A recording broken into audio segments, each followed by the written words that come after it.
some luck, right? That I woke up in the right body. This redundant copy will never experience my journey, the full journey. He wouldn't understand. How could he? I couldn't do it, and you knew it. You were right in trying to hide him from me. Only wish you'd done a better job. I basically flipped a coin, and if I had called the wrong side, I'd be rotting away at Omicron. I mean, there's nowhere to know, right? You didn't hit the make sure Simon wakes up in the right body switch, did you? Not that you would know. I mean, he would still claim to be the right Simon. Christ. This is awful. We did an awful fucking thing. And you wouldn't mind? Why would you?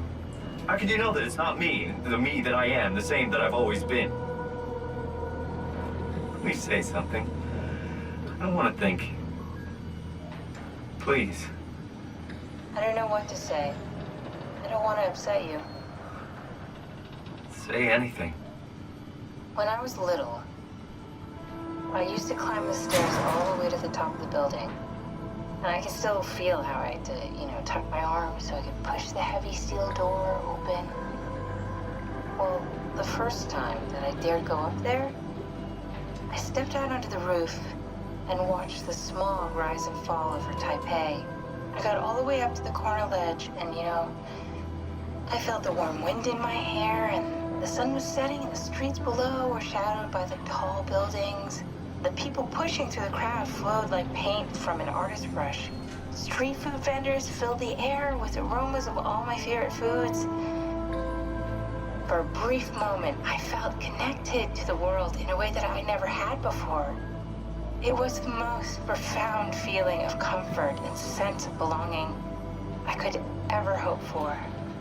I really never felt the same way again, but I went up to the roof many times after. I'm not religious, but I can see why people would be. The privilege of being makes a strong case, at least every once in a while. Do you still feel that sense of awe? Even like this? Things are different, but we're still here. What's the point of going on? Everyone's gone. All the people still left are digital copies trapped in computers at the bottom of the sea. We'll never be able to rebuild or reclaim what we were. Are you really so unhappy being what you are, or is this about the man who went for a scan 100 years ago? Both, I guess. When I was back in Toronto, even the worst case, the darkest futures I could predict, they at least included my previous life somehow. I feel so uprooted. There's nothing here that I recognize, nothing that makes me feel like I belong.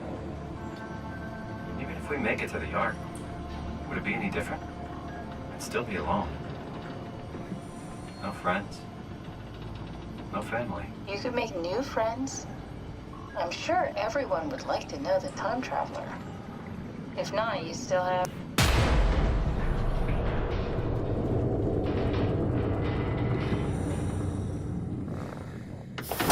Catherine? Kath? Hello, Catherine. What happened?